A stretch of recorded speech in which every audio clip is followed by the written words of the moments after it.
Shalom, salam sejahtera bagi kita semua. Kembali bertemu dengan saya di channel Benih Injil. Terima kasih dukungan teman-teman melalui subscribe, like, komen, dan share video dari Benih Injil. Di kesempatan kali ini kita akan kembali menyaksikan video kesaksian seorang ustazah di mana ia murtad dan percaya kepada Yesus Kristus. Namun kita perlu mengetahui profil dari seorang ustazah ini. Dia bernama Masnita Sarah Dinata, adalah seorang haja sekaligus pendiri Yayasan Al-Fat, sebuah Islamic Center. Selama menganut agama Islam, Masnita sangat membenci agama Kristen dan Yesus. Saat dirinya jatuh miskin, ia sempat meminta pertolongan kepada Allah Subhanahu wa Ta'ala, namun merasa tidak ditolong. Ia pun akhirnya beralih agama atau pindah keyakinan dari Islam ke Kristen. Masnita Sarah Dinata merupakan seorang haja dan pendiri sebuah yayasan Islami bernama Al-Fat. Selama hidupnya, Masnita memegang prinsip untuk selalu menyebarkan agama Islam kepada masyarakat. Diketahui pula bahwa dirinya beberapa kali menunaikan umroh dan haji. Dia mengatakan bahwa seorang haja, saya beberapa kali berangkat haji dan umroh. Pertama, saya pendiri yayasan. Kedua, saya juga membawa jemaah untuk ke sana. Saya memiliki satu yayasan, yaitu Al-Fat, yang berarti kemenangan. Itu saya ambil dari Al-Quran setelah surat Muhammad, kata Masnita dikutip dari liputan beberapa waktu lalu. Karena itu saudara yang dikasih Tuhan, kita akan menyaksikan video kesaksian fullnya di mana ia menyampaikan cerita tersebut bahwa ia benar-benar adalah seorang ustazah atau haja di mana ia sudah menunaikan ibadah haji beberapa kali, dan juga dia adalah seorang pendiri yayasan Islamik yaitu Al-Fat yang artinya kemenangan. Tak perlu kita lama-lama, mari kita menyaksikan video kesaksian berikut ini. Untuk malam ini, terima kasih kepada Tuhan saya, Yesus Kristus, dan kuasa Roh Kudus yang selalu menyertai kehidupan saya dan anak-anak serta keluarga saya. Sampai hari ini saya kuat, sampai hari ini saya ada karena Tuhan Yesus selalu membimbing saya dalam kehidupan saya. Saudara yang terkasih, malam ini saya akan berbicara tentang kehidupan saya, bagaimana saya hidup sebelum saya mengenal Yesus Kristus dan setelah saya mengenal Yesus Kristus, dan bagaimana Tuhan ada untuk kami satu keluarga bisa mengenal kedahsyatan Tuhan dalam menyelamatkan jiwa saya, anak-anak saya, dan rumah kami yang menjadi mesbah Allah. Saudara yang terkasih, malam ini saya akan memulai memperkenalkan diri saya. Nama sebelum saat ini, nama saya dulu itu seorang hajah, Masnita Dinata. Garis keturunan saya dari suku Sunda yang cukup fanatik di dalam keluarga, apalagi saya memegang satu syiar untuk menyampaikan agama saya pada saat itu. Tapi saya dengan leluasa saya menyampaikan bahwa inilah agama yang benar pada saat itu. Saya menjunjung tinggi agama leluhur saya, dan saya bekerja keras untuk mereka, Allah yang saya agungkan pada saat itu. Sampai pada saatnya suatu hari saya background Muslim, background keluarga Muslim juga. Saya punya suami sebelum meninggal juga Muslim. Setelah beliau wafat, saya hidup sendiri beserta 4 anak. 4 anak yang kecil-kecil pada saat itu, dan saya hanya memikirkan bagaimana membesarkan anak-anak saya, bagaimana saya bisa menyelesaikan bisnis saya yang cukup besar, peninggalan dari almarhum, yang saya harus mengelola dengan sedemikian rupa dan harus menjadi besar karena saya seorang pimpinan di salah satu yayasan yang saya miliki, yaitu Yayasan Al-Fat, dalam arti kemenangan. Al-Fat itu kemenangan. Dan saya berjuang bagaimana saya bisa bersyiar dan dengan menggebu-gebu bahwa saya seorang wanita yang hebat, seorang single parent yang hebat, seorang wanita yang kuat, bisa syiar dengan dana yang sedemikian rupa. Saudara yang terkasih, kesombongan manusia, segala sesuatu yang saya miliki, itu hasil dari keringat, hasil dari bisnis, dan terkadang kami hanya bersyukur kepada Allah Subhanahu wa Ta'ala, terima kasih, dan kami bersedekah banyak. Sampai akhirnya saya punya keinginan untuk membangun satu Islamic Center. Berawal dari itu, berawal dari apa? Dari hawa nafsu, bahwa uang adalah segalanya. Saya bisa mengatur siapapun dengan uang. Saya biasa memimpin, dan saya memanage semua. Dengan keberanian saya, saya memutar otak bagaimana siar agama saya bisa begitu besar di Indonesia ini. Sampai pada akhirnya saya memutuskan pada saat saya umroh, saya 2 kali naik haji Bapak Ibu yang terkasih, dan umroh itu seperti dari Jakarta ke luar kota antar Indonesia. Saking seringnya, sebulan bisa 1 kali, 2 kali, bisa 3 kali, tergantung kemauan saya, karena mudah. Dan saya juga ada sedikit bisnis dengan mampir di Dubai. Saya kenal dengan beberapa investor di sana, dan di situ saya melihat ada satu peluang. Saya mencari investor untuk bisa saya bisa punya keinginan membangun Islamic Center itu untuk join. Sampai pada akhirnya saya dikenalkan seseorang pengusaha dari Uni Emirat, dari katakanlah Middle East ya. Saya join, saya bicarakan siapa saya di Indonesia, bagaimana sepak terjang bisnis saya, dan apa keinginan saya. Mereka begitu antusias. Oke, kalau untuk syiar kami akan membantu, bla bla bla bla dan sebagainya. Namanya orang mencari investor seperti orang sedang dagang. Nggak mungkin cari dana tanpa modal meja, ya nggak Bapak Ibu yang terkasih? Dia itu meminta, Bu, tolong buatkan master plan yang komplit supaya dana cepat turun. Oke, baik, seperti apa? Saya kan tidak memahami untuk pembangunan itu seperti apa dan bagaimana. Saya bicara dengan rekan-rekan saya di Indonesia, ada nggak arsitek atau siapapun yang bisa membantu saya mewujudkan Islamic Center. Pada tertarik, semua tertarik, termasuk orang-orang yang tadinya memang dia bukan Muslim, katakanlah non Muslim. Pada saat itu saya haji, non Muslim ini jadi satu target bagi saya. Kalau dia berhasil, saya bicarakan, karena waktu itu saya seorang jihad lah, dikatakanlah saya berjuang bagaimana bisa mu'alaf, seseorang itu bisa mu'alaf. Sampai akhirnya orang itu mau, dan Bu, saya akan buatkan gambarnya, gambar masjid, gambar ini, gambar itu, dan lain sebagainya. Nanti di pertengahan saya akan bukakan bagaimana master plan itu, bagaimana seed plan itu. Malam ini saya akan bicarakan bagaimana kasih Tuhan menjangkau saya dan rekan-rekan saya yang akhirnya kembali kepada Kristus. Semenjak itu saya begitu semangat untuk melobi berapa dana yang saya habiskan, saya tidak peduli. Yang jelas Islamic Center saya harus berdiri dengan segala kekuatan. Saya harus menjadikan ini real seperti itu. Jadi ada kesombongan, ada hawa nafsu bahwa semua itu kalau orang punya dana, kalau orang punya duit, sampai saat ini sepertinya dunia ada di tangan. Sampai pada akhirnya semua sudah beres, saya sudah membayar banyak hal di sini, bahkan sampai miliaran pada saat itu. Saya mulai proyek itu tahun 2002. Sampai 2 tahun kemudian 2004, saudara yang terkasih, apa yang terjadi? Rencana kami, rencana saya bukan rencana Tuhan. Rancangan yang saya rancang begitu indah ternyata bukan rancangannya Tuhan. Sampai akhirnya pemutusan hubungan sepihak dari Middle East itu kepada saya. Saudara, apa yang terjadi? Saya tidak merancang untuk bangkrut, saya merancang untuk hal-hal yang baik, yang indah dan spektakuler menurut saya. Tapi ternyata di balik ini semua ada rencana Tuhan yang luar biasa. Ada rencana Tuhan Yesus yang begitu menyayangi saya. Bagaimana kehidupan saya sebelum mengenal Kristus, saya begitu punya kasih, saya banyak bersedekah. Tapi hal-hal kemanusiaan saya, kedagingan saya itu begitu besar. Bagaimana Tuhan Yesus begitu sayang kepada saya, sampai semua dihancurkan. Pada saat itu yang ada di pikiran saya, seperti kiamat Bapak Ibu yang terkasih, saya seperti jatuh dari langit yang ketujuh. Saya tidak tahu karena rencana dan rancangan saya itu begitu bagus, begitu sempurna. Tapi ternyata ini yang saya alami. Saudara tahu kepada siapa saya marah? Yang pertama, bukan kepada Middle East itu, bukan kepada orang-orang yang membantu saya, tapi saya marah kepada Tuhan saya, kepada Allah Subhanahu wa Ta'ala. Saya begitu marah sekali. Padahal di Alkitab sebelumnya dikatakan orang yang berjihad itu akan Tuhan lindungi, bahkan akan berlimpah-limpah. Tapi kenyataannya bukan berlimpah-limpah, yang ada saya habis, saudara. Habis total. Saya pinjam uang teman juga, saya jual rumah, jual apa yang saya punya. Saudara yang terkasih, yang saya miliki terakhir hanya 4 anak. Saya tidak punya apa-apa lagi. Dari serba ada menjadi serba tidak ada.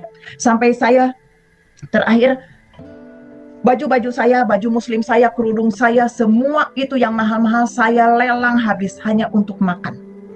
Semua yang ada saya jual hanya untuk menutup utang. Miliaran, saudara. Bukan omong kosong. Malam ini saya bicara tentang bagaimana Tuhan menyempurnakan hidup saya. Bagaimana Tuhan memulihkan hidup saya. Saya tidak orang kaya juga hari ini. Tapi bagaimana Tuhan Yesus menyertai hidup saya dan menyelamatkan jiwa saya dan anak-anak saya. Saudara yang terkasih, Singkat kata, setelah hancur, saya hanya bisa menangis, bisa menyalahkan Allah saya, bisa marah kepada seseorang yang pada saat itu saya sanjung. Kenapa bisa ini terjadi? Di mana kuasamu? Di mana suaramu? Tidak ada. Sampai dalam kesendirian saya, saudara, jangan dikira orang kalau jatuh semua rekan-rekan saya itu masih dekat. Tidak. Pada saat orang bangkrut, pada saat tidak punya apa-apa, satu persatu tanpa dikomando, teman-teman saya, relasi-relasi saya itu pada pergi. Satu persatu, tinggal saya dan anak-anak. Hanya satu yang bisa saya salahkan, yaitu Tuhan saya yang pada saat itu. Saya berjuang untuk dia. Saya melakukan ini untuk dia, bukan untuk saya. Tapi di situ ambisi saya juga ada. Karena saya terus terang pada saat itu, saya tidak suka dengan orang Kristen, saudara. Saya sangat membenci Tuhan Yesus. Yang saya pikirkan, bagaimana Islamic Center bisa berdiri. Tapi bagaimana, saudara, pada hari ini, pada malam ini, kasih Tuhan bukan membenci saya, tapi Dia yang pertama menolong saya. Singkat cerita, saudara, pada saat itu saya sudah habis-habisan, saya tinggal di rumah petak. Di rumah petak yang tidak ada apa-apa, hanya satu lampu. Tahu sendiri rumah petak seperti apa, saya dan anak-anak tidur di situ, apa-apa aktivitas di situ. Saya tiap malam itu rajin tahajud, saya berdoa, tapi tidak pernah ada jawaban. Kenapa ini bisa terjadi? Kekecewaan, kemarahan, putus asa, dan sebagainya berkecamuk di dalam rumah petak itu. Tidak ada yang menolong saya. Relasi saya pergi semua, teman saya pergi semua, orang-orang hebat dari organisasi-organisasi relasi saya juga tidak ada yang datang karena tahu Ibu Haji bangkrut. Islamic Center-nya nggak jadi. Beda dengan sebelumnya, semua mengaku saudara, mengaku teman, dan siap membantu. Seperti pasukan. Tapi begitu komandannya hancur lebur, tanpa dikomando mereka pergi saling menyelamatkan diri. Tapi yang ada pada saat itu, bagaimana saya melangsungkan hidup dengan anak-anak, dengan uang yang tersisa dari miliaran, saudara, tinggal 15.000. 15.000 perak mau beli apa? Bagaimana hidup saya besok? Sudah tidak ada lagi yang bisa saya makan. Satu persatu saya jual untuk bisa mempertahankan hidup. Sampai akhirnya suatu malam saya sudah sangat putus asa, sangat letih untuk berteriak kepada Tuhan saya. Saya capek menangis dan saya capek minta tolong kepada rekan-rekan yang ada hinaan. Mungkin salah jalan kali, mungkin begini-begini. Beda dengan pada saat saya punya uang, dikit-dikit request money. Tapi setelah ini semua, kamu mungkin salah jalan. Saling menyalahkan. Saya bilang sudah cukup. Tidak ada yang salah, ini kesalahan saya. Sampai uang habis pun segala sesuatu pun salah. Karena saya tidak tahu untuk apa saya bekerja. Untuk apa saya membuat Islamic Center. Yang pada akhirnya seperti ini. Saudara yang terkasih, dengan uang 15.000 perak itu, dan saya melihat anak-anak, bagaimana ini ke depannya. Suami sudah meninggal, kalau seandainya saya tidak ada, bagaimana nyawa anak-anak saya? Siapa yang akan membesarkan mereka? Sebagai seorang ibu, saya bertanggung jawab penuh. Yang ada di pikiran saya, pada suatu malam, saya sholat tahajud. Dengan kemarahan saya begini, ya Allah, ini sholat saya yang terakhir. Di dalam sholat tahajud saya. Istikharah pun sudah tidak ada jawaban. Sholat saya yang terakhir yaitu tahajud. Ya Allah, ini sholat saya yang terakhir. Besok mau ke surga, mau ke neraka, saya sudah tidak peduli. Yang ada saya ingin mati beserta anak-anak saya. Saya tidak mungkin mati sendiri. Saya punya tanggung jawab untuk anak-anak saya. Saya udah nggak peduli, mau ke neraka, mau surga, udah nggak peduli. Mau kemana kayak urusannya. Saya lipat itu mukena, saya lipat itu sajadah. Saudara yang terkasih, saya orangnya yang komitmen. Kalau saya sudah berbicara ya atau tidak, inilah saya. Saya lipat semuanya, saya singkirkan, cukup sampai di sini. Ibadah saya, menyembah saya. Tidak ada hal lain lagi. Uang 15.000 itu saya lihat dan besoknya saya langsung ke toko terdekat membeli racun serangga, obat nyamuk cair. Saya beli waktu itu kurang lebih mungkin 9.000, harganya masih ada sisa kembali, dan saya berpikir udah untuk malam, acara malam, bukan sholat lagi, bukan minta tolong lagi, bukan minta apa-apa lagi, yang ada acara massal, bunuh diri massal. Itu yang ada di pikiran saya. Sampai akhirnya saya tidak ada rasa deg-degan. Saya hidup udah pasrah. Itulah kalau dikatakan di titik nadir saya udah nggak bisa apa-apa lagi. Cuman yang tersisa hanya sebotol cairan, obat nyamuk, dan anak-anak. Dan waktu yang tersisa. Dan saya tidak mau minta tolong kepada Allah saya, kepada siapapun lagi. Saya stop semuanya. Sampai malam itu terjadi, saya kepada anak-anak, yuk kita pada bobok. Cepetan deh kita bobok siang. Kenapa Bu harus bobok siang? Gak apa-apa, pokoknya kita harus tidur siang. Gak usah malam-malam lagi, gak usah bermain. Anak saya waktu itu kecil-kecil sekali. Saudara yang terkasih, ini kejadian lampau sekitar 15 tahun yang lalu, 16 tahun yang lalu. Ini kejadian. Anak saya juga kecil-kecil. Sampai akhirnya anak tertidur, saya menunggu waktu. Saya rumah petak juga di kampung, mojok supaya tidak dilihat orang. Kalau orang bangkrut, siapapun nggak ada yang mau dekat. Saya mojok, benar-benar nggak ada yang tahu. Tetangga juga nggak ada yang tahu, hanya kenalan RT setempat, ya tetangga kanan kiri juga yang namanya rumah petak, tukang-tukang dagang, ya pikulan-pikulan begitu, itu membuat saya hancur, hati saya hancur. Biasa hidup berkelimpahan, sekarang harus bertetangga dengan mereka, membuat saya merinding. Itulah saat titik nadir di hidup saya. Sampai malam itu tiba. Biasa saya sholat tahajud pukul 3 sebelum azan subuh, saya udah dungdeng sholat. Sampai akhirnya pada saat malam itu, jam 2 malam, saya mulai aksi. Saya ambil gelas plastik yang ada, itu juga gelas dikasih tetangga, karena saya betul-betul nggak punya apa-apa. Saya pergi dengan begitu saja. Dengan gelas plastik, dengan cairan, saya hanya berpikir, satu persatu akan saya selesaikan anak-anak saya, dan yang terakhir saya. Saya tidak pernah berpikir, kalau ia kebagian racun serangganya, kalau nggak kebagian, apa nggak jadi urusan. Saya tidak pernah berpikir, bahkan tidak pernah takut mau ke neraka pun. Yang jelas saya dan anak-anak pada malam itu harus mati. Kalau nggak mati, hayo, apapun yang terjadi. Saking sudah frustasi hidup saya, sudah tidak ada apa-apa lagi.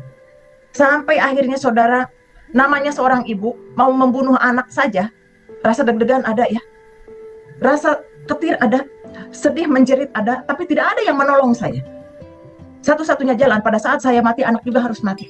Itu seorang ibu berjuang. Lampu yang hanya satu saya matikan, saya juga nggak tega kalau lihat kelejet-kelejet anak kalau saya udah kasih minum. Tapi itu yang terjadi di hidup saya sekian tahun yang lalu. Saya matikan itu lampu. Saya tidak berdoa apa-apa karena saya juga komitmen, saya tidak mau doa apapun. Bahkan saya sudah keluar dari yang lama juga. Tapi saya tidak mau yang lain, saya mau mati, itu saja.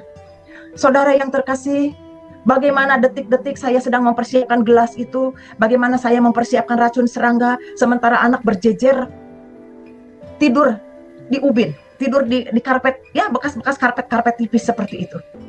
Dengan terguncang, dengan sedih, dengan keadaan sadar dan tidak sadar, saya mau melakukan ini saudara, dalam kondisi gelap gulita, hanya bau aroma dari obat nyamuk itu, saya sudah mulai mengucurkan itu. Saudara, itulah titik di mana seseorang menyelamatkan saya.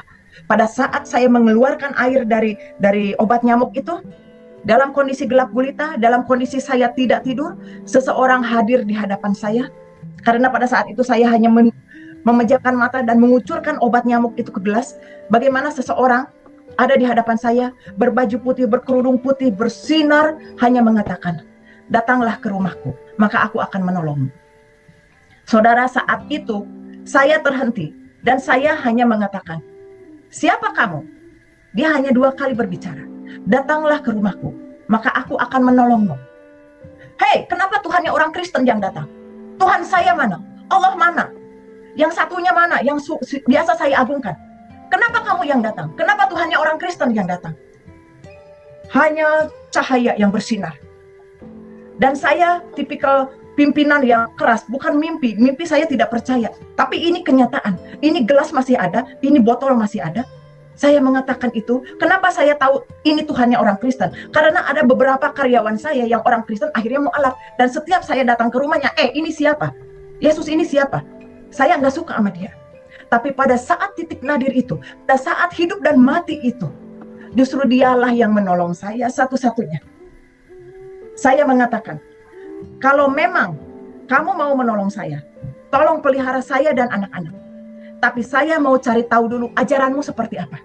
Saya tipikal orang yang seperti itu. Bukan langsung percaya, saudara. Bukan langsung, oh iya, saya akan ikut. Tidak, saudara.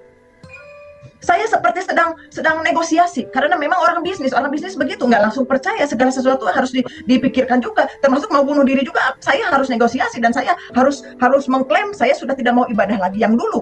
Itu harus saya ambil keputusan. Nah, pada malam itu saya mengatakan, tolong pelihara saya dan anak-anak. Maka saya akan cari tahu dulu, ajaranmu seperti apa. Saudara, itu saya simpan, saya menangis, saya menjerit pada saat itu tengah malam. Dalam kondisi gelap gulita, ayat kursi saya baca, mungkin ini setan, mungkin saya sedang stres, mungkin saya sedang depresi, namanya orang bangkrut, namanya orang mau bunuh diri. Ayat 5, ayat 7, sapu jagat, semua itu, tengking-tengking, iya. Soalnya saya juga, maaf saudara, saya dari Banten. Yang begitu-gitu pengusir setan, kita biasa ngilmu. Dulu juga saya ngilmu, makanya kadang orang sedikit segan karena saya banyak isinya.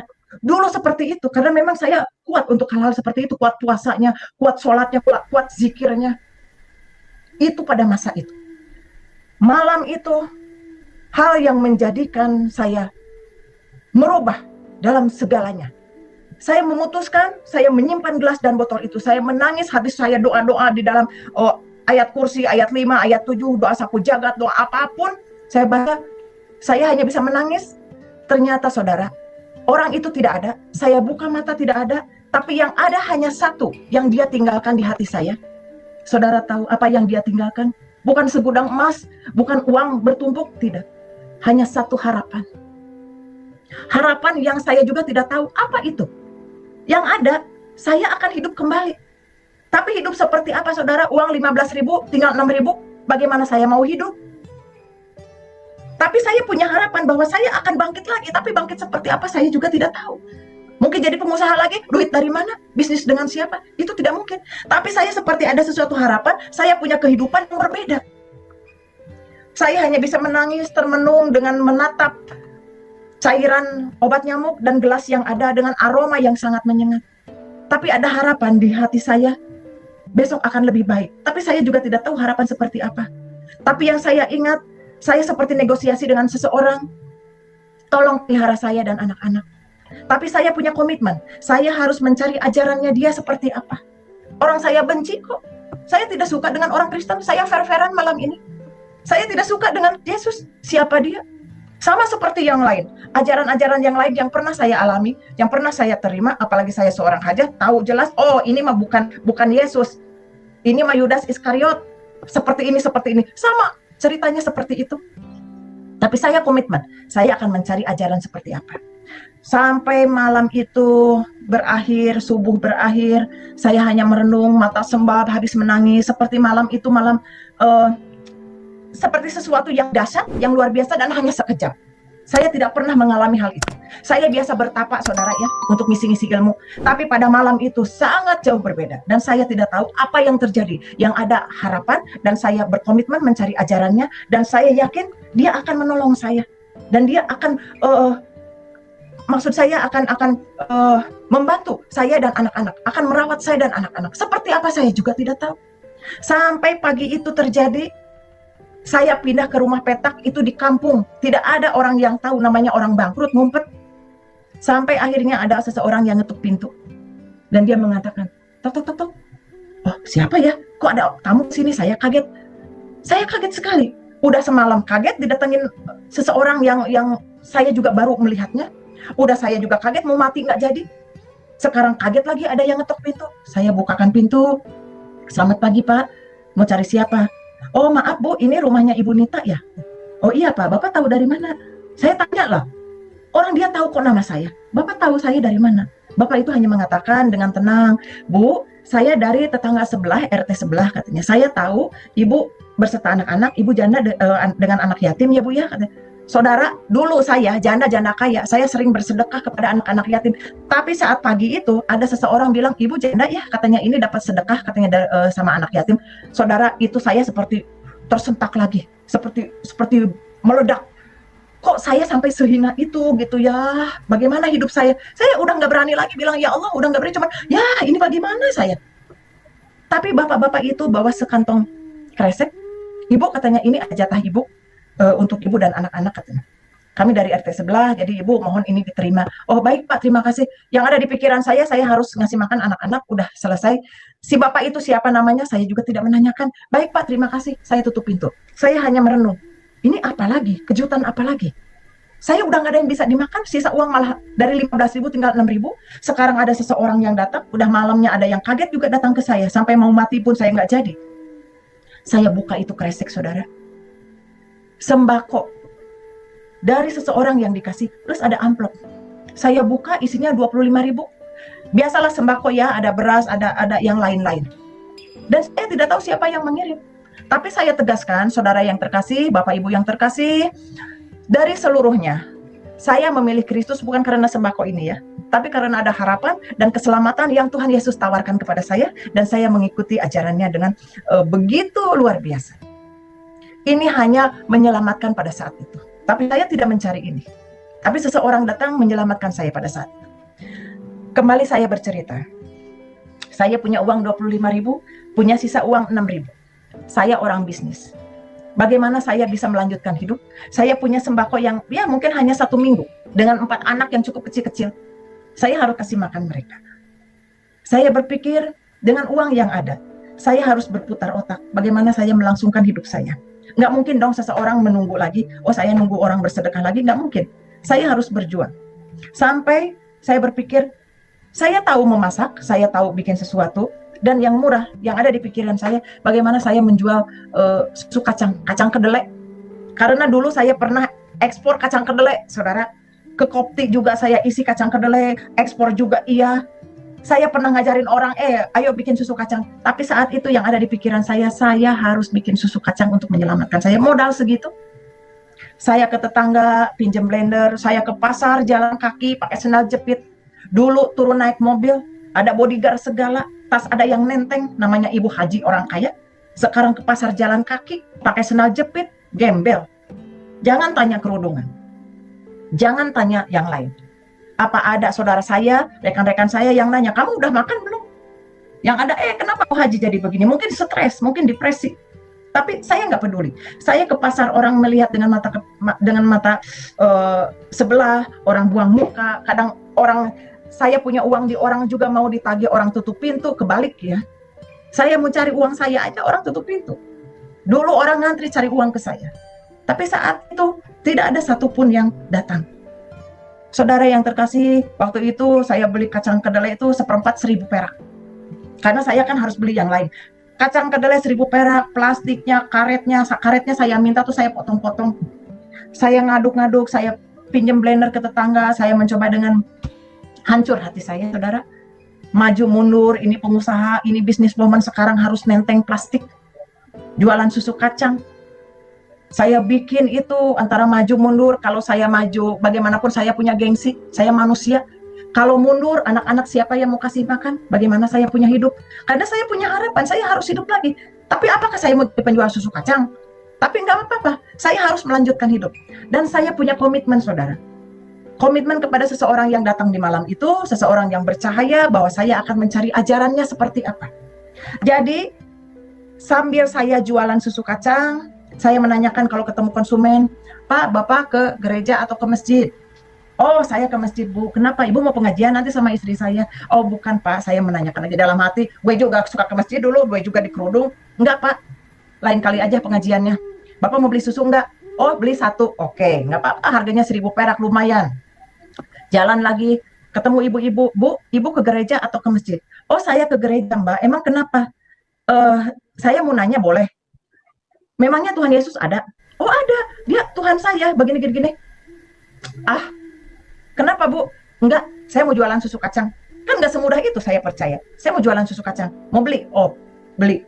Terus saya tanya lagi setiap hari. Saya tanya sampai saya juga ketemu orang yang, oh dia tuh Tuhan Yesus baik, Tuhan itu penolong, begini. Saya cuma diam aja. Boleh saya nanya? Mau nanya apa? Bisa tidak Tuhan Yesus itu datang? Oh iya, dia sering menampakkan. Saya jadi bingung lagi, sering menampakkan. Sementara di ajaran saya yang lama itu dia kan udah terangkat hidup. Sementara yang disalibkan itu kan Yudas Iskariot. Ini otak masih otak yang lama, belum di-upgrade. Sampai akhirnya saya ketemu sebuah rumah yang cukup besar di Hook. Saya ketemu orang itu karena saya sedang jualan ke tetangganya. Ibu jualan apa? Oh, saya jualan susu kacang. Oh, ibu mau beli? Boleh. Nah, boleh menjadi langganan saya. Boleh, tapi jangan pakai gula. Ya, Bu, baik. Soalnya dia diabetes. Baik. Dia langganan ke saya, baik. Terus saya tanya, ibu ke gereja atau ke masjid? Oh, kami ke gereja. Kata gitu. Kenapa? Oh, enggak, saya mau nanya. tentang Tuhan Yesus itu siapa sih? Oh, dia ceritakan Tuhan Yesus begini-gini. Terus, oh kalau mau tahu tunggu ya, katanya suami saya kebetulan gembala.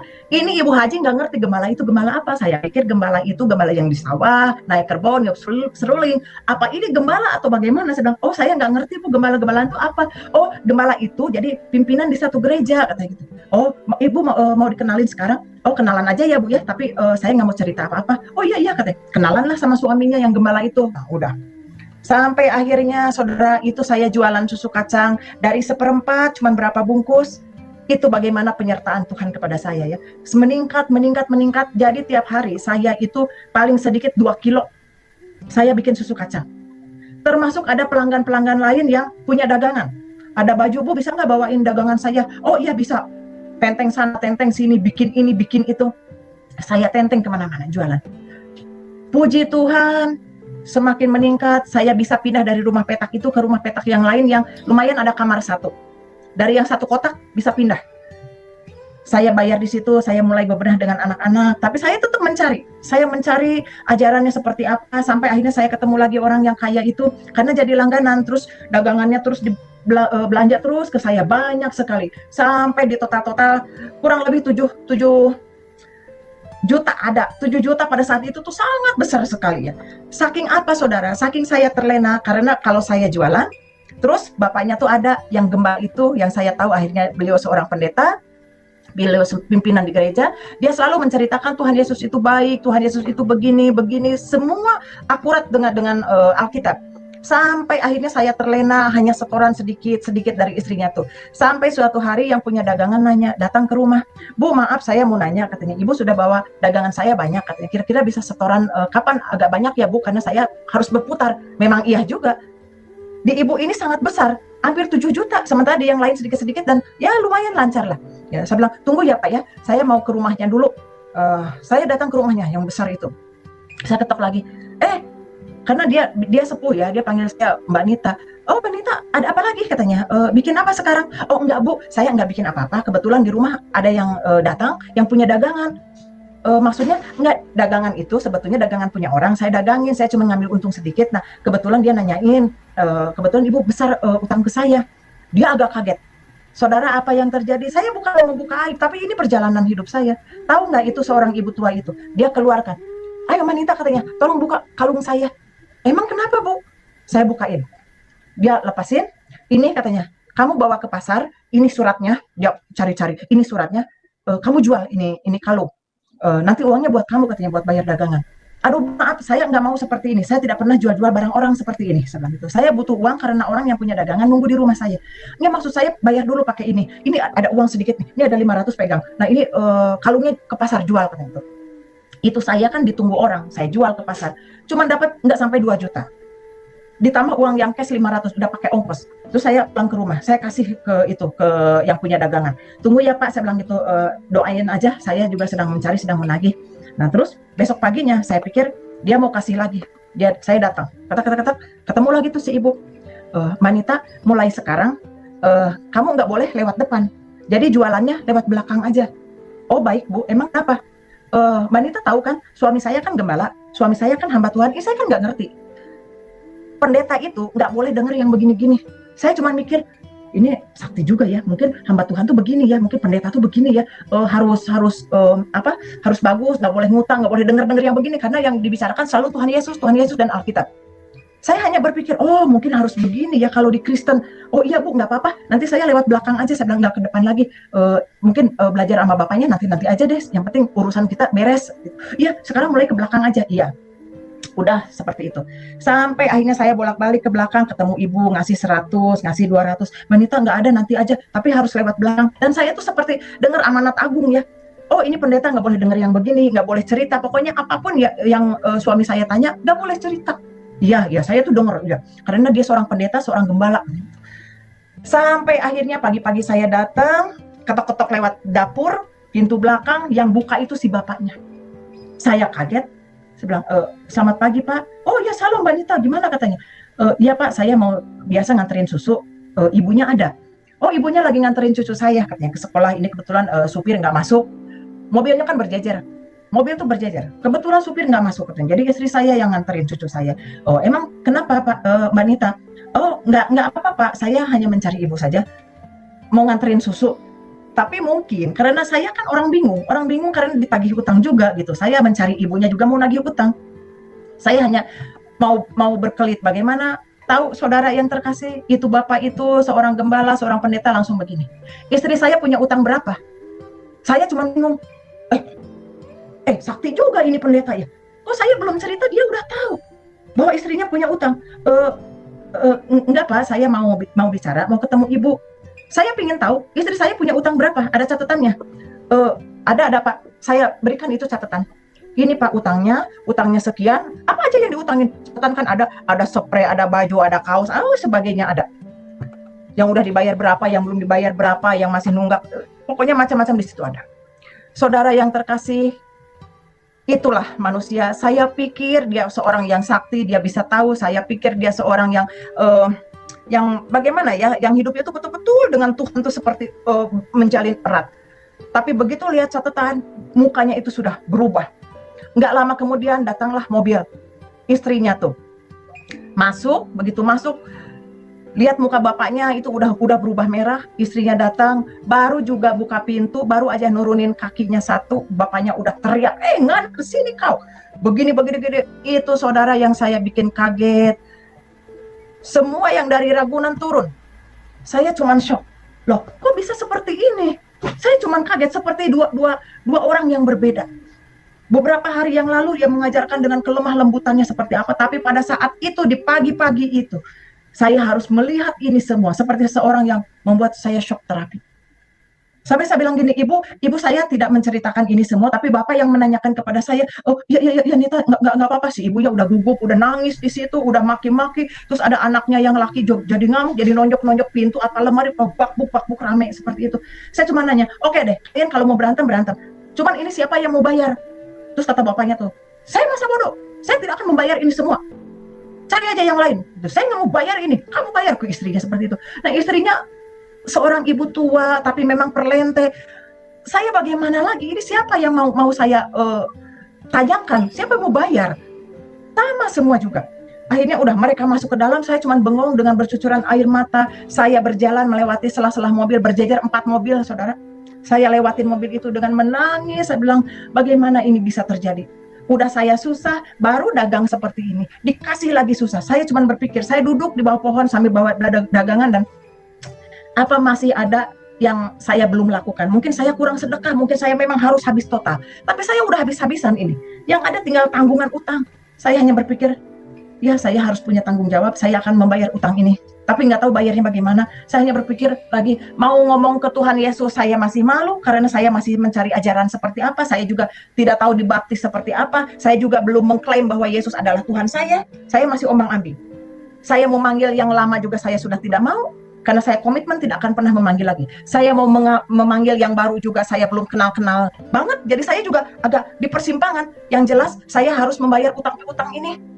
Sampai akhirnya pulang ke rumah, saya hanya diam, saya akan membereskan. Saya datengin, saya dagang lagi, terus dagang lagi. Puji Tuhan, selalu Tuhan kasih tambahkan. Sampai akhirnya saya kenalan dengan seorang janda tua. Saya mau beli katanya susunya. Iya baik, kita doa dulu ya katanya. Doa dulu. Mbak dari mana? Oh saya orang Sunda, saya sedang mencari seseorang. Siapa? Tuhan Yesus itu siapa? Oh dia senang. Itu ibu sepuh itu seorang janda dagang juga. Dia selalu borong. Dia bilang begini, mulai sekarang dagang ke sini ya katanya. Saya mau beli katanya susunya. Iya baik. Ntar kalau pulang dia dagang lauk-lauk matang gitu. Ntar kalau udah nih bungkusin dia buat anak-anak katanya. Puji Tuhan, saya udah kayak ibu lah, saya juga kan sendirian. Nah sampai akhirnya dia bilang gini, sekarang dagangannya jangan kemana-mana, saya borong deh semua dagangannya. Jual apa? Jual keripik, jual susu kacang, saya borong. Dia kasih uang 100.000 ke saya. Nanti sore saya akan undang kamu ya, akan jemput ke persekutuan katanya gitu. Persekutuan tuh apa? Pokoknya ikut aja katanya. Pokoknya ikut. Ini persekutuan katanya. Di mana? Di Pulau Mas. Terus saya harus bagaimana? Pokoknya pakai baju yang rapi aja. Terus nanti saya akan jemput sama tim saya ke sana katanya. Oh iya, saya udah siap. Dagang kan udah laku. Udah diganti 100.000, mungkin udah kasih lebih juga. Nah, sampai akhirnya saya nunggu jam 2 sore dia jemput saya katanya. Ayo kita jalan kan ya. Terus di mobil tuh nggak banyak cerita, cuman puji Tuhan ya, Tuhan Yesus baik, itu kita berdoa dulu, kita mau berangkat. Terus ada ibu-ibu sama bapak itu bilang begini, karena kita ada beberapa orang di mobil itu, Mbak, nanti kalau disuruh bicara aja ya, bicara apa? Kesaksian tuh kayak apa? Orang Muslim nggak ada cerita kesaksian tuh kayak apa ya? Pokoknya cerita aja tentang ketemu dengan seseorang itu, katanya, yang malam-malam itu kan Tuhan Yesus. Oh, emang itu Tuhan Yesus ya? Iya, pokoknya cerita aja, katanya gitu. Nanti kita akan dengar semua. Oh ya udah, nanti saya cerita deh gitu. Ini saya kan polos, orang nggak ngerti apa-apa, itu mau kesaksian kayak mau apa, pokoknya ikut aja.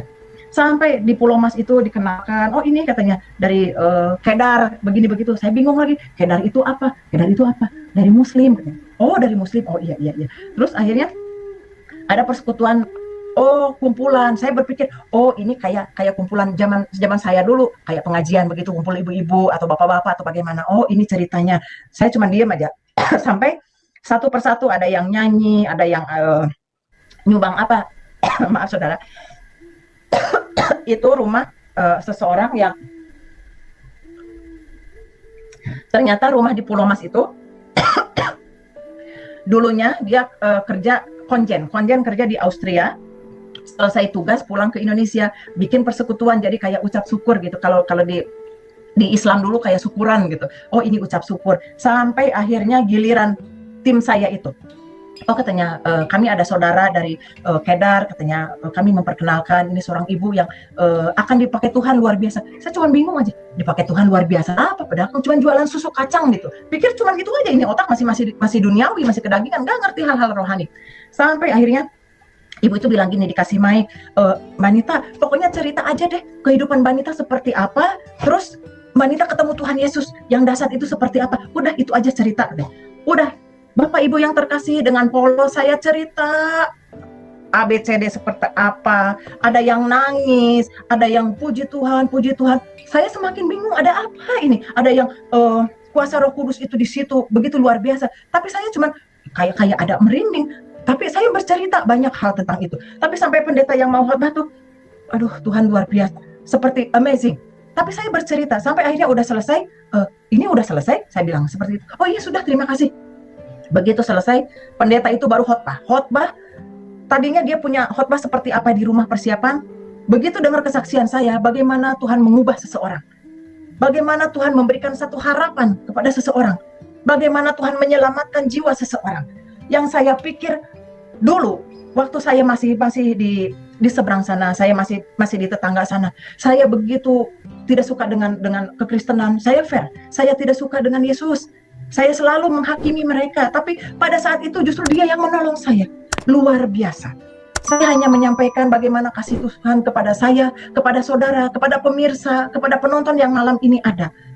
Tuhan tidak akan terlambat menyelamatkan saudara, bagaimana Tuhan menyelamatkan saya dan anak-anak saya. Saudara, tidak terhenti sampai di situ. Sampai akhirnya berbagai cerita tentang Ibu Haji yang murtad sampailah terdengar kepada organisasi-organisasi yang cukup besar.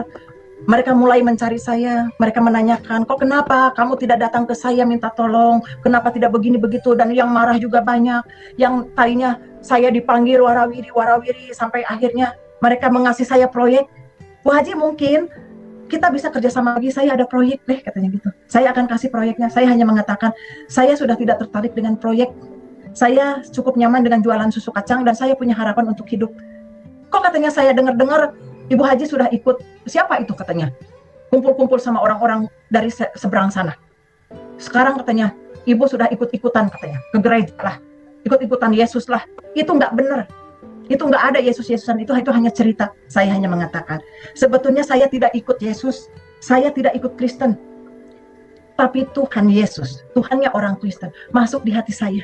Dia memberikan harapan kepada saya di saat tidak satupun orang yang sanggup menolong saya. Bahkan Tuhan saya di masa lalu. Tidak ada relasi pun yang datang kepada saya. Semua menyingkir. Hanya Dia, Tuhan Yesus yang saat ini saya kenal. Hanya Dia yang datang kepada saat saya di titik nadir yang paling dalam. Pada saat saya hidup dan mati. Bahkan saya rencana membunuh anak-anak saya supaya mereka tidak terlantar.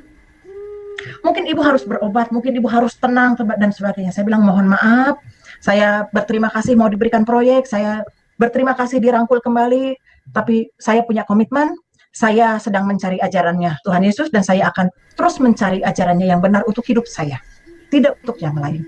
Jadi saya mohon permisi dan saya akan kembali berjalan sambil jualan susu kacang lagi. Gak apa-apa, kekurangan juga tidak masalah, tapi saya dalam pemeliharaan dan penyertaan Tuhan saya.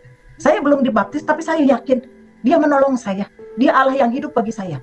Saya tidak minta pertolongan, justru saya minta pertolongan kepada Tuhan saya yang lama, yang datang melalui Tuhan yang baru, yang tidak saya kenal.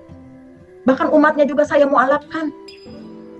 Baik kalau begitu, sudah berarti proyek nggak jadi ya, nggak deal ya, nggak apa-apa ya, oke, nggak masalah. Silakan ibu berjalan dengan kehidupan ibu yang baru, yang belum tentu akan menjadikan ibu kaya lagi. Saya bilang, saya hidup tidak mencari kekayaan, yang ada saya mencari ketenangan jiwa, itu saja. Dan akhirnya saya keluar lagi dari organisasi yang besar, mereka tutup mata, akhirnya saya ditendang habis. Segala cemoohan, dipanggil sana, dipanggil sini, sampai akhirnya bosan saya dikirimin hal-hal yang secara magic juga. Supaya saya kembali dan sebagainya. Sampai akhirnya saudara, namanya saya kalau jatuh, keluarga besar saya juga tidak tahu apa yang terjadi dengan saya. Sampai akhirnya pas liburan, anak-anak biasa sekolah mewah, ini sekolah di kampung. Pas liburan, aku mau ke rumah nenek, katanya mau ke rumah keluarga. Itu kebetulan dia pulang ke Garut. Ya udah, anak-anak dengan senang dia ketemu saudaranya.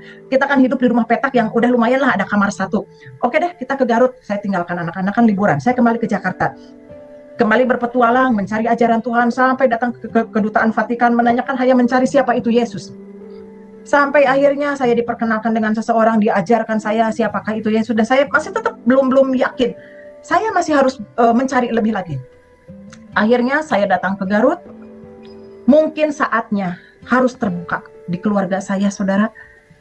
Datang ke keluarga saya, muka mereka sudah berbeda. Yang tadinya datang dengan cucunya senang-senang, sekarang tuh udah berbeda.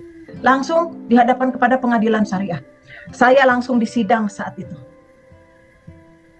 Dia langsung menanyakan, kakak saya yang laki-laki, kamu sekarang jadi orang Kristen ya? Saya bilang, saya kaget. Kok bisa sampai? Saya kaget, ada apa ini? Saya bilang, loh, ada apa ini? Saya seperti pura-pura. Kamu sekarang jadi orang Kristen ya? Kamu ikut-ikutan seperti orang kafir. Kamu sekarang jadi kafir. Lebih baik kamu mati di tangan saya daripada kamu jadi kafir. Saya bilang, tunggu dulu. Ada apa? Kakak saya yang laki itu mau memukul saya. Ditahan sama kakak saya yang laki. Namanya di sidang keluarga besar, di situ ada. Nih ya, asal kamu tahu. Lagi liburan, anak kamu katanya mau dikasih makan, bukannya baca Bismillahirrahmanirrahim, malah begini. Kita semua kaget. Terus mau apa? Anak kamu begini. Namanya saudara yang terkasih, anak kecil-kecil. Tempo hari kan saya bawa tuh ke Jakarta, ke gereja, saya bawa ke persekutuan, diajarin berdoa sama rekan-rekan saya yang baru. Tuh Bu, katanya cara berdoa orang Kristen begini-gini. Anak saya tuh kecil-kecil waktu itu, ngikutin, dibawalah ke kampung. Saudara yang terkasih, itu kakak saya marahnya seperti apa, itu di meja itu kalau kumpul keluarga kan ada kue, ada buah, ada pisau buah di situ dan lain sebagainya. Anak saya juga kumpul di situ. Itu kakak saya yang pas di atas saya. Saya punya kakak 5, saya anak ke-6. Keluarga besar saya 6 bersaudara, saya paling kecil. Itu kakak saya yang paling, kalau dikatakan di Garut cukup punya nama. Dia ambil itu pisau, lebih baik saya bunuh kamu hari ini juga. Satu kali lagi saudara, pada saat itu dengan amarahnya kakak saya dengan pisau di tangan, dia mau membunuh saya. Nggak tahu bagaimana, dia keserimpet kaki di kursi, namanya dia sidang syariah itu ya, itu kan di karpet, itu kursi disender-senderin, semua meja-meja disender-senderin, itu keselimpet di kursi karena dia ambil pisau itu di meja, dia mau bunuh saya. Habis keselimpet, pisau itu jatuh, kesempatan saya kabur saat itu dan saya pergi dengan anak 3. Yang kecil itu masih kecil saudara, masih kecil dan nggak bisa dibawa kemana.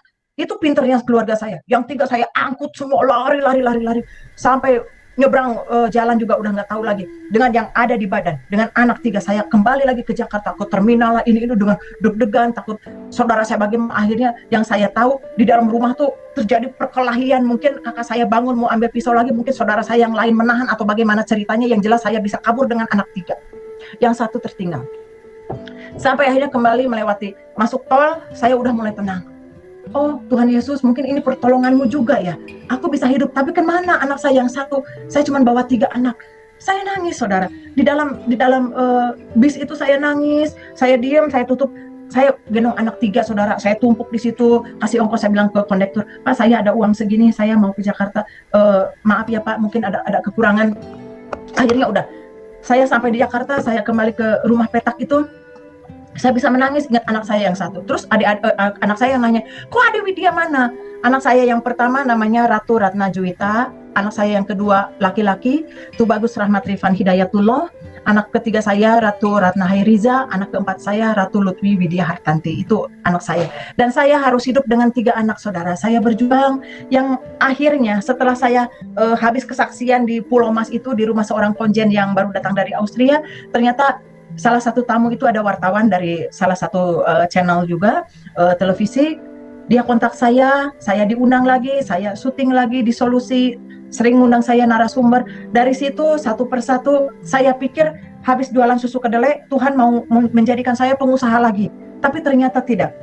Saya diundang ke sana kemari, tiap hari saya rendam kacang semalaman saudara. Besoknya itu nggak jadi saya giling kacang. Soalnya besok paginya tuh dijemput orang kemana?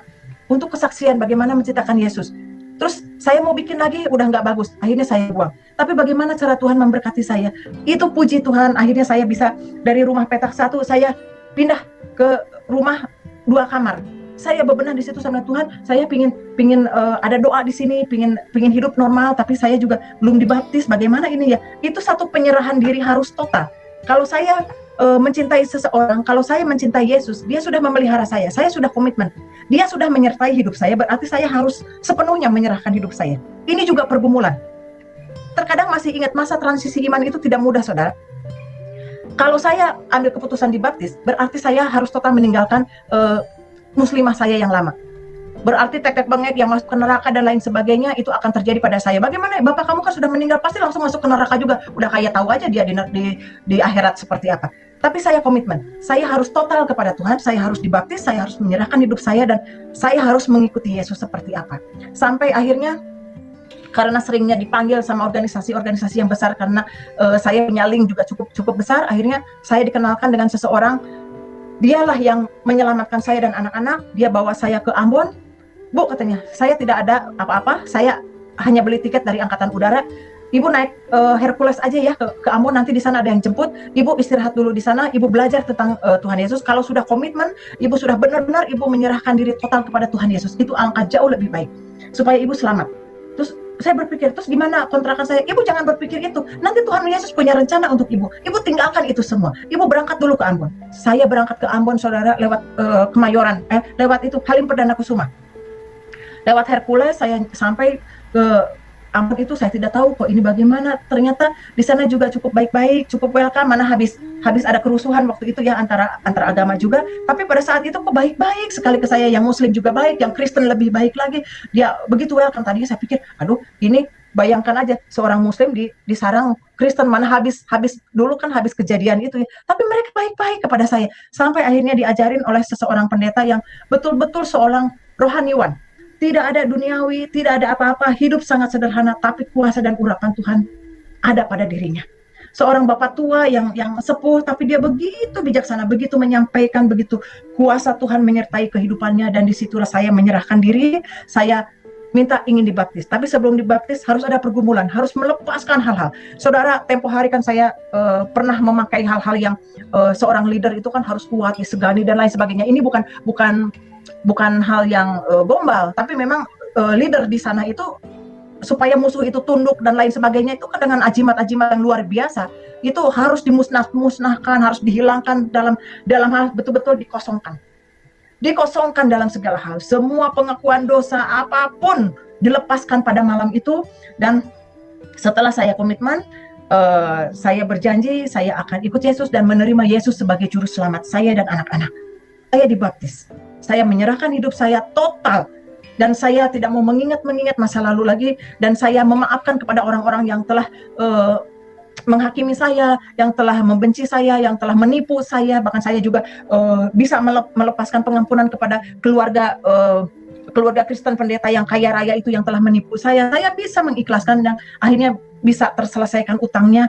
Entah bagaimana, satu persatu, sedikit demi sedikit, yang hampir 7 juta itu saya bisa selesaikan. Dan saudara yang terkasih, cara Tuhan mengangkat saya luar biasa. Dari seorang penjual susu kacang, bagaimana saya harus hidup, bagaimana saya harus berjuang dengan anak 3, saudara. Karena yang satu ditahan keluarga dan saya harus menandatangani surat perjanjian, saya harus lepas wasiat, saya harus lepas harta benda, tidak ada warisan kepada saya tanda tangan semua. Saya bilang, nggak peduli mau punya warisan atau tidak. Tapi saya punya Yesus, saya bilang gitu. Saya tanda tangan, sign agreement, saya punya Yesus dengan keyakinan. Padahal saya juga nggak punya apa-apa, tapi saya punya Yesus, saya katakan gitu. Oke, kamu tanda tangan situ. Tidak boleh ngutang-ngatik apapun. Kamu pergi dengan anak 3, tapi anak 1, anak kami. Saya agak tersentak, tapi baik, saya punya Yesus. Saya akan pergi. Suatu saat anak saya pun akan kembali. Entah bagaimana. Saya pergi, saya habis tanda tangan, saya tidak bawa anak-anak, saya titipkan di Jakarta, saya habis dari Ambon itu saya titipkan di Jakarta, anak-anak yang 3, saya kembali ke Garut karena harus tanda tangan kayak dipecat hubungan keluarga lah gitu. PHK benar-benar, PHK warisan, PHK pemutusan hubungan keluarga, benar-benar total. Saya cuma merenung bagaimana hidup saya, tapi saya punya Yesus, saya punya Yesus, saya punya Yesus. Namanya orang sudah dibaptis, cinta mula-mula semakin menggebu bahwa Tuhan Yesus ada hidup dengan saya. Dengan keyakinan yang luar biasa. Sampai di Jakarta, mulai dari situ saya bereskan, mulai orang tahu saya dulu namanya Ustazah, sekarang tinggal ngomong jadi penginjil. Waktu di Ambon itu kan saya digembleng juga sekolah Alkitab. Pokoknya tidak ada biaya apapun. Saya dididik secara agama di situ, betul-betul secara Alkitab yang ini Alkitab, ini buku pedoman bagi saya, pedoman hidup saya dan saudara tentunya. Dan saya sangat mengasihi. Pada malam hari ini luar biasa bagaimana Tuhan Yesus menjamah dan membawa saya dari kehidupan yang lama sampai kepada kehidupan baru. Penuh proses, saudara, bukan instan, bukan tipu-tipu, bukan bohong-bohong. Nanti saya minta kepada admin, saya jeda sebentar dulu, mungkin admin bisa menolong saya untuk slide Islamic Center saya. Mungkin orang kan berpikir, oh saya bohong kali. Tidak, saudara. Saya berbicara bagaimana Tuhan menyertai saya, bagaimana Tuhan Yesus membawa saya dalam keselamatan. Mungkin sedikit bisa diperlihatkan kepada saudara terkasih, karena saya sangat mencintai. Baik. Baik, kita akan tampilkan ya. Ini apa? Yayasan Al-Fatha yang dipimpin oleh Ibu Hajah Mas Nita Dinata. Ya, jadi ini apa namanya? Bukti-bukti yang sangat valid, jadi bukan sekedar settingan atau rekayasa ya. Jadi Ibu Nita adalah seorang pemimpin yayasan pada waktu itu. Ya, ini PT yang pernah digeluti adalah PT Perkasa Jaya Sakti dan PT Satria Jaya Sakti ya, sama CV Sentosa Jaya Sakti, terus Padepokan Jaya Sakti ya. Jadi ada beberapa perusahaan yang memang digeluti oleh seorang Ibu Nita ya. Dan juga inilah dana daripada Islamic Center, master plan-nya yang pada waktu itu menjadi impian dan tujuan daripada Ibu Nita untuk menghadirkan Islamic Center adalah bukti bagaimana Ibu Nita ini adalah seseorang yang sangat taat di dalam keagamaan dan sangat mencintai keagamaan. Sehingga pada waktu itu dengan tujuan di dalam hati dan pikirannya untuk menghadirkan Islamic Center agar agama Ibu Nita yang sebelumnya menjadi lebih besar, lebih maksimal dan lebih berjaya sesuai dengan apa yang ada di dalam pikiran Ibu Nita pada waktu itu. Ya, ini denanya juga ya, kita bisa lihat di sini. Jadi semuanya jelas. Nah, ini billing. Ya, ini ya. Ini Ibu Nita apa aja nih, Bu? Ibu bisa lihat di layar, Bu? Bisa, sebentar. Mungkin bisa dijelaskan. Saya ada di sini, ini tentang, sebentar. Oh, ini tentang building ya, ada masjid di situ, ada masjid, ada hospital, ada office kompleks, ada hall, multifunction room, karena pada saat itu ada padepokan kayak paguyuban seperti itu, padepokan. Ada dormitory, ada semacam asrama pesantren, ada old folks home untuk orang tua, old folks home itu untuk panti jompo lah seperti itu. Terus ada homestay juga, terus ada minimarket juga, terus ada house juga. House itu rumah itu di samping rumah saya ada rumah-rumah bagi orang-orang yang tadinya Kristen jadi mu'alaf. Jadi saya siapkan rumah-rumah karena sebelum saya jadi pengikut Yesus itu dulu saya ada beberapa orang Kristen yang saya paksa untuk jadi mualaf, dan saya berangkatkan umroh juga, ada yang saya nikahkan dengan orang Muslim juga. Tapi setelah itu saya menceritakan, puji Tuhan mereka kembali lagi bahkan dengan suami dan istri mereka, bahkan dengan anak-anak mereka. Jadi habis dari sana bring lagi ke sini, dan saya minta maaf kepada mereka. Ini satu kesalahan yang sudah saya jalankan karena ketidaktahuan saya. Tapi setelah itu saya sangat mengasihi, dan mari berjuang atas nama Kristus. Hanya itu. Kita jadi laskar Kristus. Ya. Jadi ada road drainage-nya, ada landscape-nya di situ semuanya. Bahkan budget ada situ. Ya. Oke, ini kalau ini apa ini Bu Nita? Denah untuk pembangunannya. Terus area-areanya ada. Di situ areanya. Okay. Untuk publik, semi publik. Kalau yang coklat itu untuk publik. Kalau yang biru, yang semi publik itu untuk masjid dan homestay. Sama untuk orang tua panti jompo. Terus untuk private itu home untuk orang yang mualaf pada saat itu. Ya. Ya. Jadi semuanya sudah dirancang dengan sangat baik ya pada waktu itu. Cuma Tuhan rancangan punya manusia lain bukan rancangan Tuhan. Seperti itu. Ya. Oke. Kalau yang ini apa nih, Bu? Peletakan apa? Fondasi ya, foundation. Peletakan batu pertama waktu itu, sebentar. Nah, project sheet-nya. Jadi zona konsepnya, terus sirkulasi konsep, landscape, karena master plan ini saya bawa ke Middle East ya, ke Uni Emirat Arab untuk promosi gitu. Karena ini seperti jualan. Untuk bentuk ini saja satu buku gini itu pada tahun 2002 itu harganya 32 juta ini. Dan saya membayar arsitek itu sekitar 2 miliar pada saat itu. Kan beda. Saya kontrak dengan dokter-dokter untuk MARS ya, manajemen anggaran rumah sakit, itu untuk manajemen rumah sakit. Terus di sini nah itu contoh-contohnya kami mengadopsi masjid dari Middle East dan kami gabung-gabungkan menjadi sesuatu masjid yang luar biasa menurut manusia. Menurut saya pada saat itu. Iya. Betul. Ya, jadi unik ya Bu ya rancangan. Ya, luar biasa ya. Jadi untuk gambarnya saja 32 juta, arsiteknya aja 2 miliar saya bayar. Arsiteknya 2 miliar. Jadi ini proyek yang sangat besar pada waktu itu, dan mungkin pada waktu itu menjadi kebanggaan dari Ibu Nita karena ya. Pada saya waktu itu, berkeinginan khususnya Jawa Barat itu ingin semuanya orang Muslim. Semuanya orang Muslim, karena saya tidak suka Kristen, saya benci dengan Yesus pada saat itu. Jadi saya menggebu-gebu jadi Islamic Center terbesar seperti itu, manusia.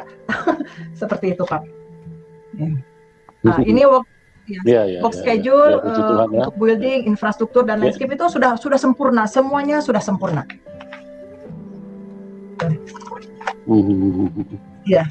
Oke, next. Ya itu ambil gambar dari atas, itu nantinya akan seperti ini. Landscape-nya akan seperti view dari atas ini ya Bu ya. Ya, oke. Kita pindah ke next itu picture. Budget Pak. Ini apa nih Bu? Budget itu dana yang saya sampai habis-habisan untuk ini. Cukup besar, di situ ada angka tertulis dan ini resmi, ada sampai cash flow. Ya, apa 149 apa nih? Miliar apa? Iya. Oke. Ya. Sangat besar ya pada waktu. Betul, mulai proyek 2002 ya, 2004 hancur. Ya, seperti itu. Ya, oke. Nah, kita pindah lagi next. Ya, kami punya tabloid juga Pak, tabloid Muslim untuk siar. Ya, jadi untuk siar, terus kadang ada hal-hal yang seperti inilah yang terbaik saat itu, gitu, seperti itu. Ya. Ya, jadi programnya dituangkan ke dalam tabloid ya Bu ya. Ya, ini rencana pekerjaan work schedule. Oke. Ya. Mungkin sudah selesai ya Bu. Oke, silakan Bu. Saudara yang terkasih, itulah sekelumit proyek saya. Malam hari ini saya menyampaikan begitu luar biasa bagaimana Tuhan Yesus berkarya dalam kehidupan saya. Saya akan lanjutkan jika saudara masih ingin mendengar kesaksian saya bagaimana. Untuk tim masih bersedia, saya akan melanjutkan episode selanjutnya biar malam ini kami tuntaskan. Oke, Nah, silakan Ibu, saudara yang silakan dilanjutkan.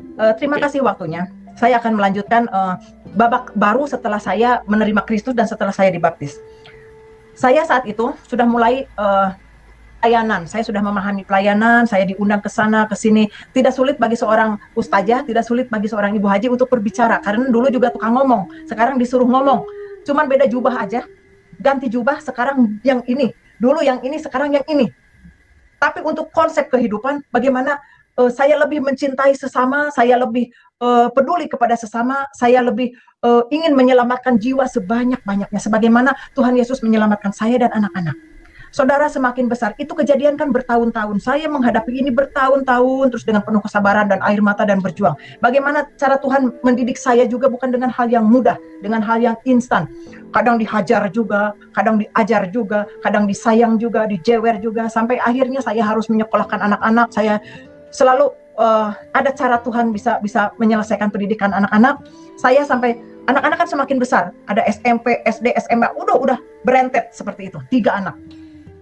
Saya hanya begini, Tuhan, saya hanya pelayan Tuhan, saya jualan juga udah nggak seberapa, tapi bagaimana saya bisa menyekolahkan anak saya, Tuhan? Saya tidak punya uang. Yang nanya sekolah ini jutaan, yang nanya ini jutaan, SPP-nya berapa, transportnya berapa, sementara saya juga masih ngontrak. Bagaimana ini Tuhan? Saya tidak sanggup menyekolahkan anak saya.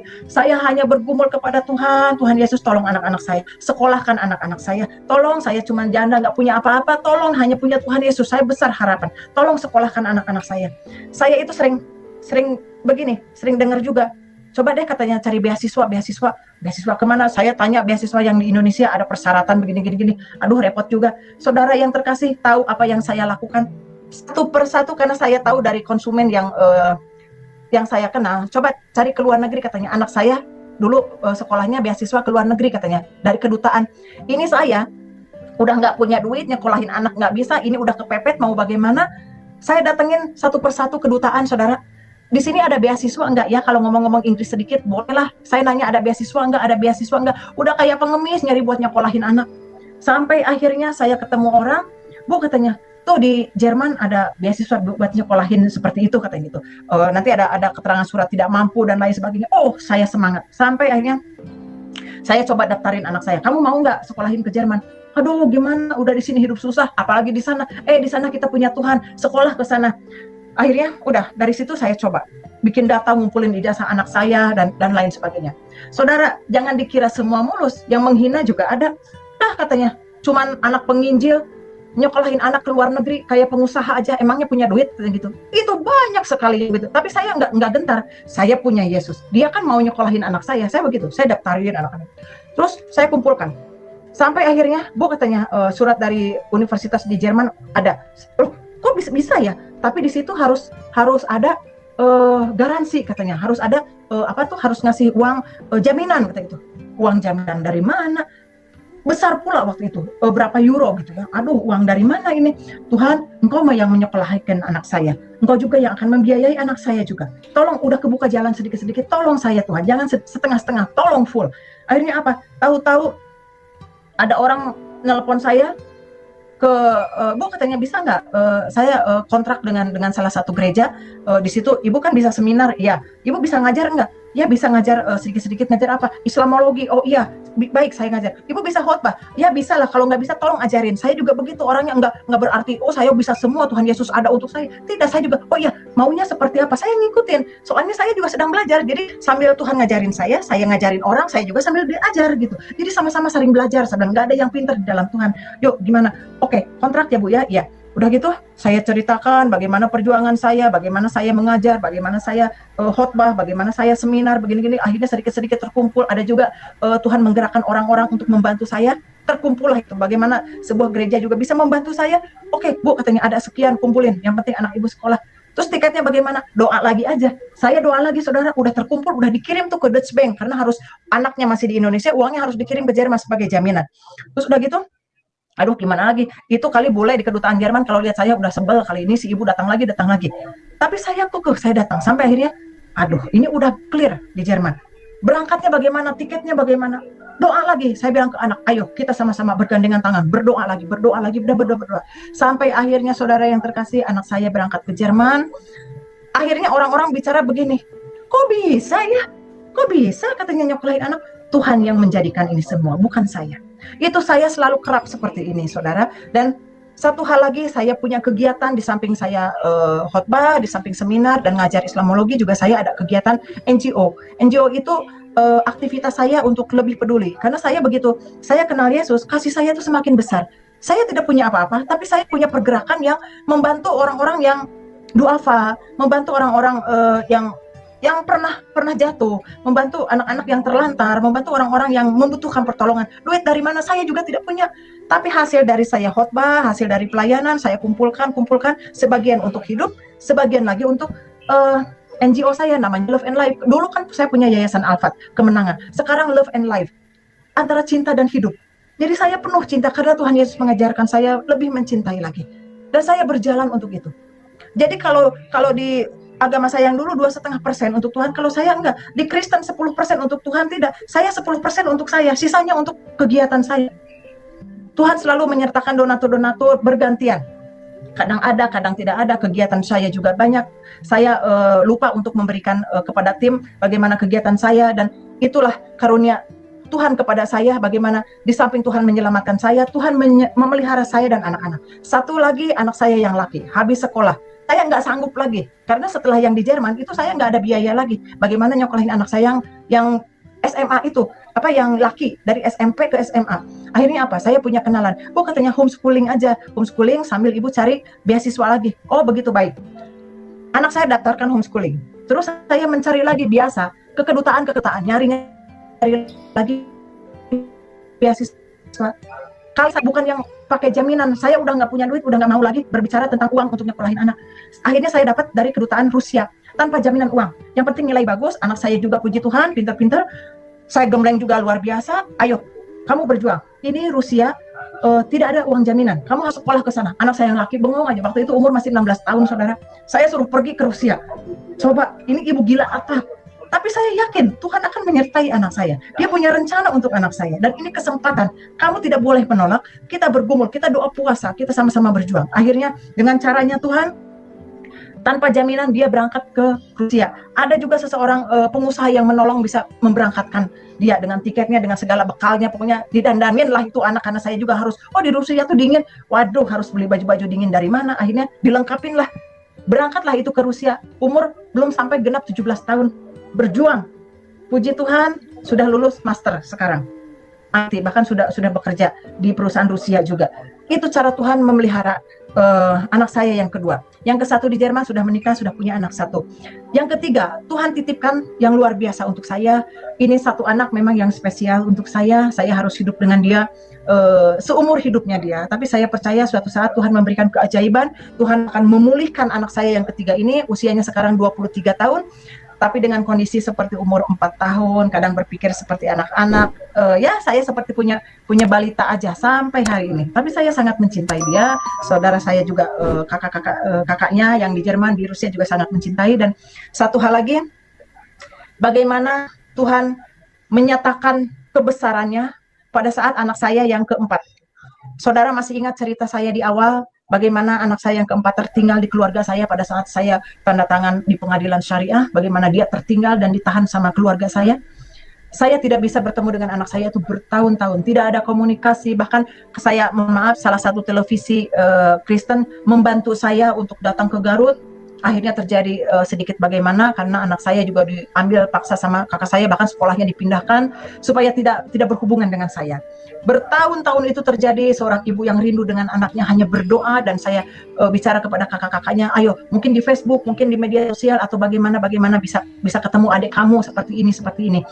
Sampai akhirnya saudara, di luar jangkauan manusia, di luar akal saya dengar kabar anak saya itu udah dewasa, tumbuh dengan cantik, tapi dia masih muslim, karena di keluarga saya, di kakak saya, dan dia udah besar, waktu itu udah 19 tahun ketemu saya. Bilang gimana kabarnya, saya bisa ke Garut, karena perlahan dan pasti keluarga saya mulai melunak. Cuman waktu itu marah karena kaget katanya.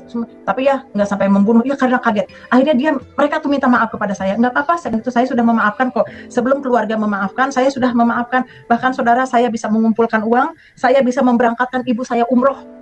ibu berangkat umroh karena belum pernah berangkat umroh dan dia hanya bermimpi ingin ke Mekah gitu. Sementara kakak saya yang udah haji, yang udah dari muslim besar-besar yang punya uang pun tidak memberangkatkan. Tapi saya dengan sukacita, mama mau berangkat umroh, ayo berangkat umroh. Tapi habis memberangkatkan umroh kepada ibu saya, saudara, Tuhan membawa saya ke Israel.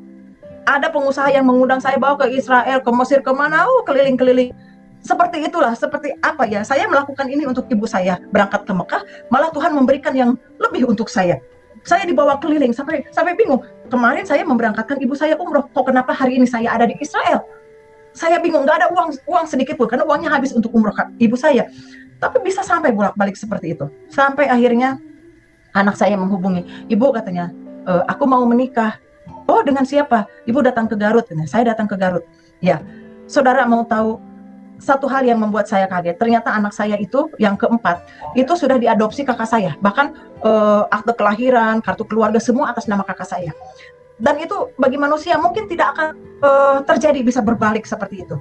Tapi apa yang Tuhan Yesus lakukan untuk saya, yang bertahun-tahun saya menangis ingin ketemu anak saya, ingin mengaku saya sebagai ibunya, itu waktu itu mau menikah ke KUA.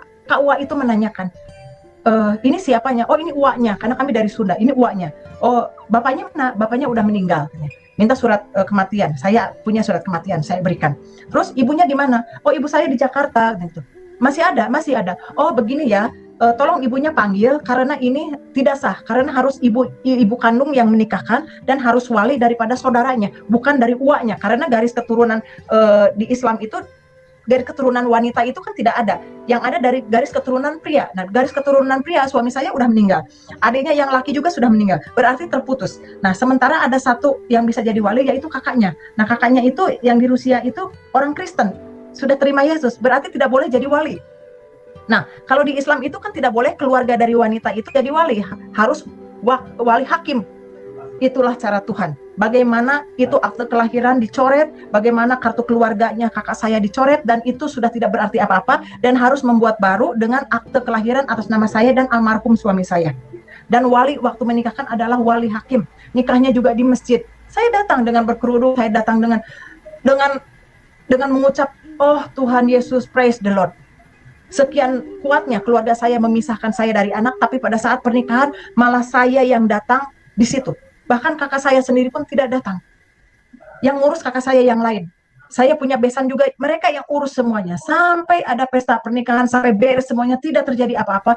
Tidak selembar rambut pun jatuh. Tidak ada darah sedikit pun. Selama saya berjuang 15 tahun, 16 tahun bersama Yesus. Itu tidak mudah, saudara. Bagi saya, Tuhan Yesus adalah segalanya.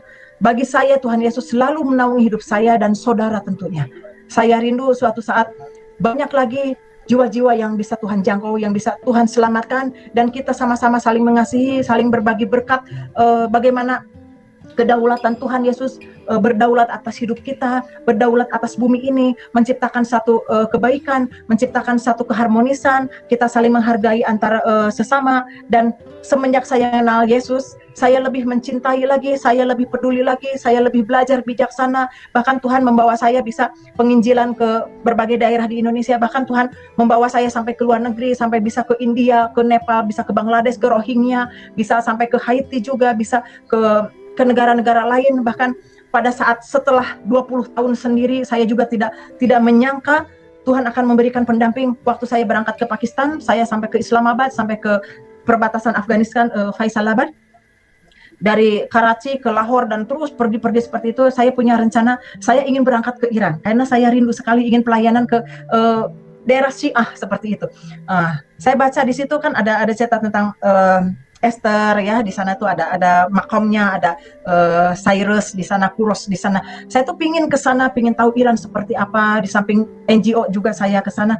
Salah satu pastor di Pakistan tuh memperkenalkan, biasalah saya kan penginjil juga bukan orang kaya, untuk berangkat aja harus ngumpulin baru bisa berangkat dengan sebatas-batasnya. Yang penting Injil Tuhan bisa disampaikan apapun yang terjadi. Tapi puji Tuhan selalu ada lawatan, selalu ada Tuhan menjaga saya. Sampai akhirnya kalau penginjil mau pergi itu kan yang dicari bukan untuk menginap hotel, tapi cari tumpangan supaya bisa numpang gratis, supaya bisa makan. Kalau makan mah oke lah, kita sambil bawa bungkusan apa. Yang penting tidak merepotkan. Yang penting saya tidak membayar untuk menginap. Salah satu pastor itu memperkenalkan yang dari Pakistan itu, Bu, katanya, dalam bahasa Inggris, kalau ibu mau ke Iran, saya ada seseorang kenalan di sana, ibu bisa mendatangi rumahnya, dia di daerah Iran, seperti ini. Oke, dia kasih kontaknya. Setelah itu saya kontak, saya permisi, saya shalom, saya kembali ke Indonesia, dan akhirnya saya bisa kontak dengan orang Iran.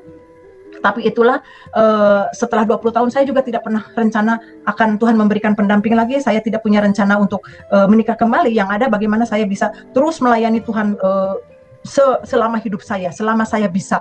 Sampai akhirnya Tuhan memberikan yang luar biasa, pendamping yang luar biasa, yang begitu mencintai Yesus. Dia dari Syiah, dia dari Iran, dan kami sama-sama melayani Tuhan. Sampai hari ini dia datang ke Indonesia juga bukan hal yang mudah. Kami berjuang sama-sama dengan, saya bilang kita berdoa sama-sama dengan kekuatan doa dan dengkul, kita sujud di kaki Tuhan. Apa yang akan Tuhan rencanakan bagi kami berdua, anak-anak kami bisa menyatu, bisa menerima kami, dan kami berjuang dengan sedikit-sedikit dengan apa yang bisa kami lakukan, meskipun waktu itu kami punya rencana mau pelayanan ke migran, ke refugi ya, tapi ternyata keburu corona. Jadi sebelum dapat pekerjaan Tuhan sudah izinkan ini terjadi, dan saya berjuang hanya berdoa untuk saling mengenal, dan kami tidak letih untuk ayo kita melayani Tuhan, karena ini satu jiwa juga harus saya bimbing juga. Tuhan memberikan jiwa supaya bisa saling membimbing, saling menguatkan. Tuhan memberikan pendamping untuk saya supaya mensupport satu sama lain, dan saya terima kasih kepada Tuhan. Keluarganya juga di Iran bisa menerima saya, dan saya share link kepada mereka. Ternyata di Iran itu nggak bisa hal-hal seperti ini karena ada karena Iran kan di bawah sanksi ya, sanksi Amerika. Saya bilang nggak apa-apa, Tuhan pasti bisa melawat kita semua, kita bisa menyatukan dalam kasih-Nya. Dan saudara yang terkasih, ini sekelumit hidup saya. Kami saling mendoakan, saya mendoakan untuk pemirsa juga, untuk tim channel YouTube ini yang sudah memberikan waktunya kepada saya. Saya berbicara ini atas nama Tuhan, atas nama Roh Kudus, dan yang saya sampaikan benar adanya. Saya sampaikan hidup saya realita. Saya terima kasih atas waktu yang Tuhan berikan kepada saya dan kepada Bapak Yusuf sebagai ownernya. Semoga channel YouTube ini bisa menjangkau jiwa, bisa saling menguatkan, dan saling bergandengan tangan, baik antar agama, antar bangsa, antar sesama, karena kami sangat mencintai semua, sangat mencintai suku dan bangsa. Kami NKRI, kami Indonesia, kami sangat mencintai semuanya, semua karena anugerah dari Tuhan. Terima kasih atas waktunya. Mungkin saya kembalikan. Demikian video kesaksian yang kita sudah saksikan secara bersama-sama. Ini video yang sangat luar biasa sekali, di mana ia menceritakan perjalanan spiritualnya ketika ia menjadi pengikut Kristus dan sebelumnya. Kalau kita melihat dari cerita Mas Nita Sara Dinata melakukan kerjasama juga dengan pengusaha di UEA. Saat itu ia mengeluarkan tenaga dan biaya yang sangat banyak. Namun sayang, kerjasama itu batal. Dinata pun harus mengalami kebangkrutan. Aset mewah harus dijual demi membayar utang yang menumpuk. Mas Nita juga harus pindah ke rumah sepetak dengan sisa uang yang sangat menipis. Merasa hidupnya hancur, Mas Nita Sara Dinata malah menyalahkan Allah Subhanahu wa Ta'ala. Ia merasa usahanya untuk berjihad di jalan Allah malah membuatnya hancur, apalagi tidak ada yang menolongnya. Dan dia mengatakan bahwa saya pertanyakan dengan Tuhan saya, Allah Subhanahu wa Ta'ala yang saya agung-agungkan. Justru saya habis buat dia. Saya bilang gitu, gua habis-habisan buat lu, buat jihad. Apa yang saya terima? Saya pertanyakan itu, surga apa yang saya terima? Di dunia aja sudah jadi neraka. Siapa yang menolong saya saat ini? Tidak ada, ucap Mas Nita. Dimana juga ia mengatakan bahwa saat dirinya jatuh miskin, ketika ia mengalami bangkrut, ia sempat berpikiran untuk membunuh diri bersama anak-anaknya. Ia pun mempersiapkan dengan matang saat ia ingin mengakhiri hidupnya. Suatu malam ia ingin bunuh diri, tiba-tiba sosok berjubah putih menghampirinya. Ia pun kaget, kenapa yang datang Tuhan Yesus bukan Tuhannya saat itu, Allah Subhanahu wa Ta'ala. Begitu air mengucur ke gelas saya, di depan saya ada sosok berbaju putih, berjubah kain begitu. Dia menyampaikan dengan tangannya, datanglah ke rumahku, maka aku akan menolongmu. Saya hanya mengatakan, kenapa Tuhannya orang Kristen yang datang? Tuhan saya mana? Allah Subhanahu wa Ta'ala, saya mana, si doi mana, ucapnya dikutip dari beberapa channel atau tulisan tersebut. Ia pun mengurungkan niatnya untuk bunuh diri. Mas Nita berdoa dan berzikir agar tidak ada gangguan. Ia menganggap bahwa sosok berbaju putih tersebutlah yang menolongnya. Pada saat dia, sosok berbaju putih itu ada begitu terang di dalam ruangannya, percaya atau tidak percaya. Pada saat itulah sosok yang mana menolong saya. Yang pertama menolong saya yaitu satu hal yang dia tinggalkan di dalam diri saya, yaitu tentang harapan. Yaitu beberapa detik sebelumnya, sebelum saya mengucurkan cairan itu, saya tidak punya harapan. Yang saya sampaikan seperti gelap jelasnya. Pendiri Yayasan Al-Fat itu mengatakan hanya Tuhan Yesus yang menyelamatkan hidup saya, bukan Allah SWT. Tapi setelah yang saya katakan kenapa Tuhan orang Kristen, kenapa saya tahu, karena ada beberapa karyawan saya yang tadinya anak Tuhan jadi ikut saya.